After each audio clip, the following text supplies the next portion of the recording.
Salut mon Alex, ça roule? Mais bien et toi? Eh ben ça va. Bon, écoute, on a passé un bon petit week-end. Hein. 50 000 et Eh puis, ouais.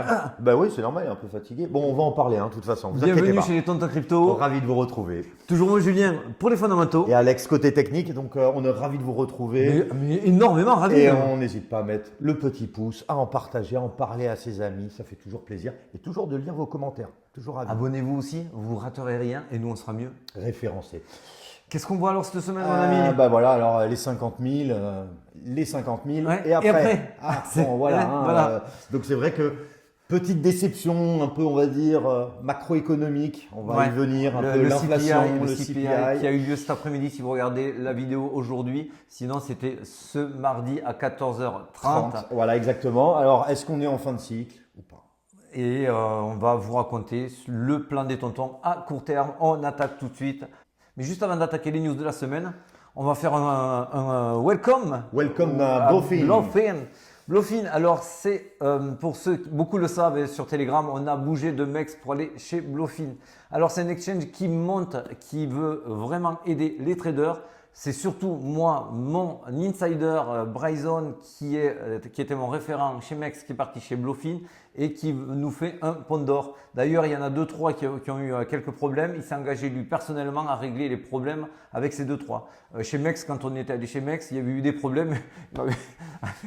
Voilà. Bon, en tout cas, ça c'est une bonne nouvelle. Bienvenue à Bluefin. Vous êtes dans de bonnes mains. Donc, bien sûr, tout ne sera pas parfait, mais on sera là pour être l'équipe parfaite. Et juste vite fait, pour là, vous voulez les imprimer, c'est les avantages qu'on a eu chez Bluefin. Alors, on est un petit peu à laisser chez eux. Donc il faudra jouer le jeu, à essayer de trader un maximum chez eux, mais voilà, on a la sécurité avec un insider. Si jamais il entend que Bluefin coule ou quoi que ce soit, bon, il faut savoir qu'ils sont mieux backés que MEX et que plein d'autres. Oui, parce qu'ils sont backés vraiment à 7 par A7, etc. Oui, ils ont la collatérale. Ils ont le collatéral, ils sont audités, donc c'est quand même du sérieux. Ils ont garanti surtout qu'il n'y a pas de KYC pendant 2 ans. Ils nous font 20% sur les frais. On m'avait demandé si on pouvait le voir. Oui, il me l'a vérifié. On est bien à 0,5 et pas 0,6. Et ils vont nous doubler les giveaways que MEX nous donnait. Et aussi, quand il y aura des petits pépins comme il y a eu pour un ou deux membres, ils s'engagent à réparer le pépin. Donc moi, ça, j'aime. C'est bien, voilà. Exactement. Et n'oubliez pas que grâce à ça, vous pouvez accéder à un nouveau Telegram. Alors, on ne change pas les règles du jeu, même si on a changé le nom des 2 autres Telegrams. Il y a toujours un Telegram qui s'appelle maintenant le chat des tontons, où c'était celui où c'était la communauté qui partageait avec bienveillance. C'est toujours pareil, ça ne change pas, c'est le chat des tontons. Il y aura l'analyse des tontons qui était le call only qui ne change absolument pas. On met des analyses et on mettra de temps en temps quelques calls comme on le faisait avant. Et pour ceux qui veulent passer à la vitesse supérieure, là on a créé le club des tontons. Alors pour entrer dans le club des tontons, il faut que vous soyez affilié chez Bluefin et que vous fassiez un dépôt sur le compte futur de 200 balles, 200 $. Vous avez ça, vous me l'envoyez en MP et je vous envoie le lien. Voilà, bon, c'est assez simple. Bah écoutez, bienvenue chez Bluefin. Et bien voilà, salut, ça va? Allez, on attaque par les... C'est parti, on va regarder un petit peu ce qui se passe.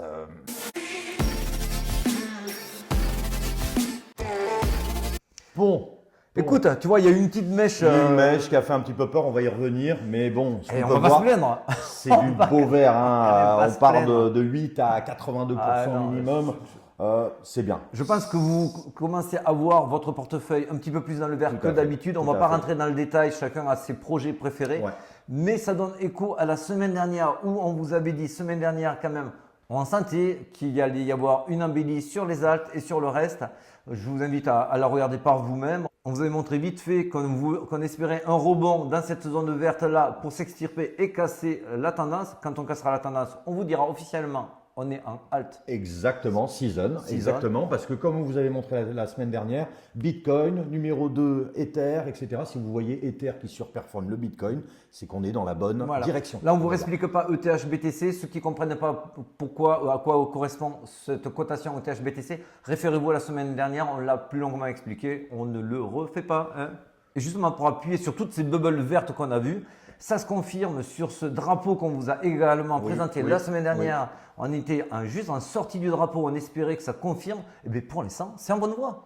Exactement, donc c'est ce qu'on veut voir, hein, de toute façon, ça c'est sûr. Alors là aujourd'hui, Il y a une petite déception. il y a une petite déception, Allez, on y je pense vient. que vous l'avez vu, on attend toujours, donc c'est à 14h30 aujourd'hui, mardi, qu'il y a eu les résultats du CPI. Donc le consensus, lui, il était là. Tu nous expliques ce que c'est le CPI? Alors le CPI, c'est l'inflation aux États-Unis, le taux d'inflation, de voir justement où on en est, est-ce que ça baisse, est-ce que ça Et monte. pourquoi c'est important de le suivre? Eh bien parce que ça va donner énormément de volatilité, ça va donner une grande direction aussi au Bitcoin. Et on voit que par exemple… Ça injecte souvent de l'argent dans les marchés ou ça en enlève. Exactement. Et c'est vrai qu'il faut regarder souvent le côté annuel. Et on avait vu un consensus à 2,9 qui disait ça commence à se réduire. Et donc voilà, donc le consensus s'est dit ça va un petit peu baisser, 2,9. Et manque de peau, 3,1. Donc les marchés ont tout de suite sanctionné la nouvelle. Exactement. Alors il y en a qui m'ont dit mais non, mais tonton, on était bien sur les 3,1 qui étaient prévus. Alors le forecast et le consensus, il y a une différence. Le forecast, c'est ce qui est prévu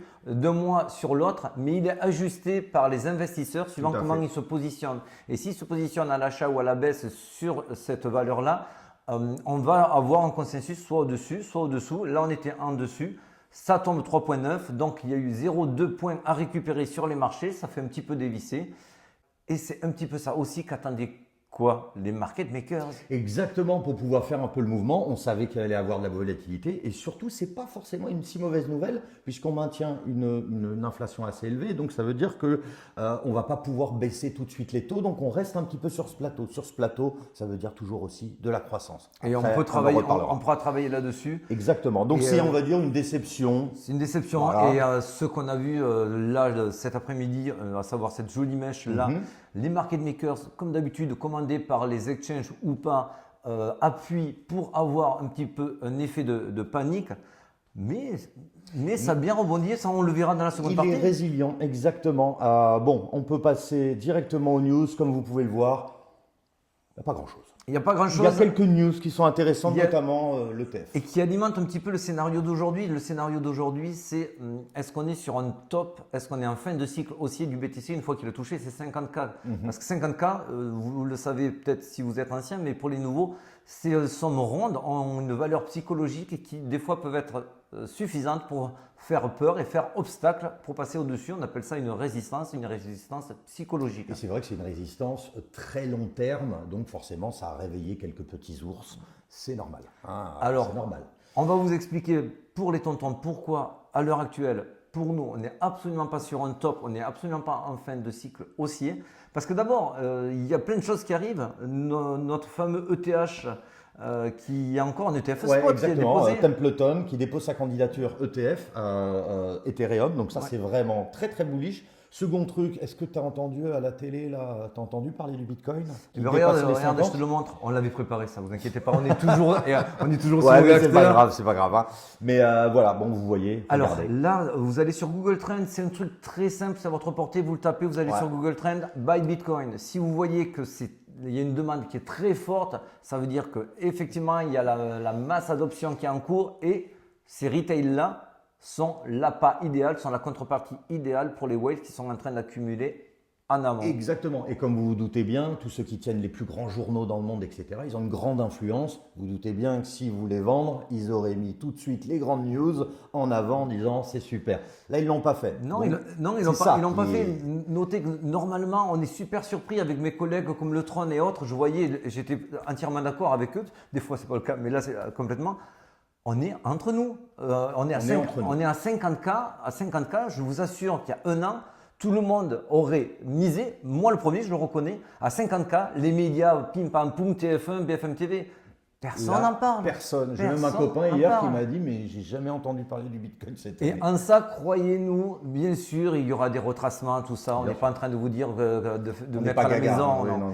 Mais croyez-nous, c'est évident, on a connu plusieurs cycles. Et quand on a cela devant nous, ce tapis rouge où on est encore qu'entre nous, et pourtant le Bitcoin à 50K, c'est génial. Et c'est vrai que de regarder ce Google Trends, on voit que par exemple en 2021, on est à x5 des requêtes. Donc voilà, on n'y est pas encore. Là on est et encore on a rebaissé. Il y a eu un gros pic en janvier quand il y a eu les fameux ETF. Voilà. Et puis depuis, tout le monde est reparti en vacances. C'est plat. C'est clair. Donc voilà, ça c'est vraiment. Tiens d'ailleurs un dernier point que je voulais te montrer. Il y a aussi MicroStrategy qui continue à accumuler. Bon, voilà, 190 000 bitcoins. Ça ouais, va, c'est bien. on n'est pas dans le caritatif avec non. notre cher comment il Notre s'appelle cher Michael Saylor. MicroStrategy. Et c'est vrai qu'on a même entendu dire que les ETF détenaient, ça y est, désormais plus que MicroStrategy, sont à 226 000 bitcoins. Ça va quand même assez vite. Hein. Ouais, tiens, en parlant du Bitcoin, on fait l'analyse? En route. Allez, c'est parti.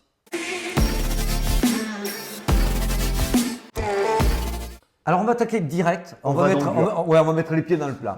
Le top dont on vous a parlé juste avant, maintenant vous avez eu le fondamental, maintenant vous allez avoir la technique, alors surtout le on-chain en l'occurrence. Voilà, le on-chain, donc c'est toujours bien, on rappelle un petit peu le on-chain, Bon, c'est des données qu'on ne peut pas manipuler. Qu'est-ce qu'on voit? Alors là, on est sur le MVRV Z-Score, moi j'appelle ça le Z-Scoring, c'est plus facile à dire. On n'est absolument pas sur un top. Un top, ça serait le rouge. Là, vous voyez la bande rouge, ça voudrait dire, attention, c'est des zones potentiellement de vente. Exactement, parce qu'en fait, c'est le MVRV Z-Score, j'ai du mal à le dire. Hein. Il simule à peu près la valeur à laquelle normalement on s'attend à avoir le Bitcoin. Et effectivement, quand il y a un prix qui est surévalué, quand le Bitcoin est surévalué, le MVRV nous le dit et on se retrouve dans les zones proches du rouge. On en est loin, le Bitcoin aujourd'hui n'est pas surévalué. Il faudrait qu'on arrive entre 7, on va dire, et 9. On doit être même pas de... Ça ne veut pas dire qu'il ne peut pas y avoir de chute, mais en tout cas, là en regardant ça... Voilà, on vous parle à long terme pour dézoomer. Aujourd'hui, on est loin du compte actuellement. Oui, il peut y avoir un Black Swan, oui, il peut y avoir un retracement sans aller jusqu'au Black Swan. Mais aujourd'hui, moi, je garde mes bagues. C'est aussi simple que cela. Exactement, hein, oui, pour les investisseurs. Allez, un autre. Ah ben donc là c'est toujours simple, c'est qu'on voit que... Est-ce qu'on est en surachat ou en survente? Voilà, on n'est pas du tout encore en surachat, on est mis en survente. On est vraiment un peu dans le désert. Effectivement, sur ce graphique-là, on voit, c'est une donnée, alors on va faire court là-dessus, on va vous le vulgariser au maximum. Il faut un ratio entre les mains fortes et les mains faibles, ceux qui détiennent du Bitcoin sur une longue période et ceux qui en détiennent sur une faible période. On ne va pas vous expliquer cela maintenant, ça serait trop long. Mais pour faire simple, il faut, plus on se rapproche de la zone rouge et plus c'est une zone où... C'est une zone de top. De top où c'est suracheté. Et en vert, c'est survendu. On est plus proche du vert que du rouge. Donc là, exactement. Et c'est vrai qu'on est dans une zone en plus de ça, de non-intérêt, puisqu'on voit qu'on est quasiment au milieu. Ça veut dire que j'achète, non, je vends, bof, et en fin de compte, bah, on fait rien. On fait rien. Et c'est à peu près ce qu'ils aimeraient qu'on fasse pour nous surprendre à chaque fois, puisqu'il y a beaucoup de monde qui a été surpris sur le dernier pump de ces derniers jours. Hein. Beaucoup sont restés sur le carreau. D'ailleurs, je vous le montre de suite qui sont restés sur le carreau. Là, on est sur iBlock Capital. Donc, on voit depuis les 42 000 que les whales, elles, continuent à acheter, reprennent, pour être plus précis, un cycle haussier. Donc, oui, là, sur ce dump, elles se sont fait peur. Elles ont revendu. Est-ce que c'est de la manipulation pour nous? Je pense que oui, quand même. Oui, voilà. Hein, de toute façon, il y a des gens qui savent avant les autres, que ce soit les news, etc. C'est normal. Hein. Et les retails, eux, vendent. Tant qu'on n'a pas ces courbes qui s'inversent, pour moi, il n'y a pas du tout de renversement de situation court terme, moyen terme. Là, on est sur le court terme, moyen terme. Le long terme, on vous l'a montré avant, sur le on-chain. Si on regarde en weekly ce que ça donne, alors, on a notre fameux PMO. Vous savez, c'est la version un peu plus pure du RSI qu'on aime bien regarder. On s'est fait peur. Moi, j'avoue que l'on avait eu peur que la ligne... Il ne fallait pas que ça croise. Exactement. Ouais. Et effectivement, on voit qu'elle se réécarte à nouveau. Donc, pour moi, le risque immédiat est écarté court terme, moyen terme pour un gros dump. Attention, ça ne veut pas dire qu'il ne peut pas y avoir un retracement. Mais on surferait, pour moi, sur ces deux zones. Vous voyez le trait rouge qui est à 52 000, un petit peu moins, 51 900. Et la zone qui est en train de devenir support, qui est entre 46 et 48 000.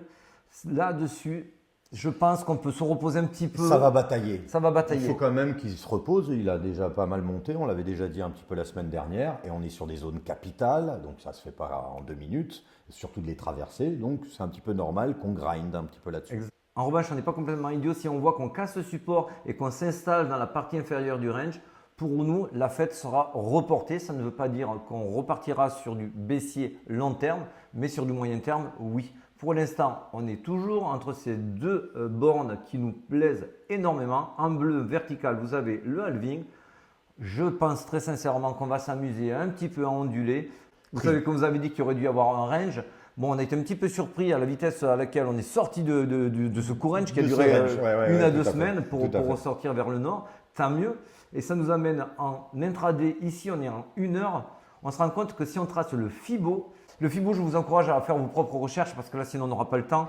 C'est un indicateur de zone et de zone de force, on va dire. C'est là où généralement on se repose, où on explose. On va dire c'est des stops. Exactement. Enfin, des stops. On prend le point le plus bas du dernier mouvement jusqu'au point le plus haut ici. Et on se rend compte qu'il nous trace des zones de stop. Et là, le premier arrêt a été respecté vraiment à la au lettre, millimètre. et elle suit, c'est vrai, cette petite trendline. Elle suit une trendline haussière. On est aussi sur un trou dans la value. On est en train de combler, on vient de combler une fair value gap ici. Donc pour l'instant, tout ça, techniquement, c'était prévisible, c'était jouable. Bien sûr, on peut s'attendre à aller sur le deuxième stop, voire le troisième. Ça fait partie du plan. En dessous de cette zone-là, il faudra qu'on revoie notre moyen terme. C'est un renversement de tendance. Sur Donc, le moyen terme. Il faut vraiment quand même un petit peu regarder. Tant qu'on est au-dessus de cette première borne et de cette deuxième borne-là, pour moi, on est encore moyen terme haussier. Court terme, on va ranger. Mais je pense quand même qu'on vous a pas mal éclairé aujourd'hui. Exactement. Et on n'oublie pas le halving, on n'oublie pas, il n'y a pas les médias, on n'oublie pas. Ce que je veux dire juste, c'est que ça va. Oui. Il y a encore de la place. Il ne faut pas switcher à chaque fois qu'on voit une mèche rouge. Exactement. C'est pas mal, on a tout dit. Allez. Allez. Salut mon Alex. Allez, ciao. Gros bisous. À très vite. Ciao, ciao les gars. Bye.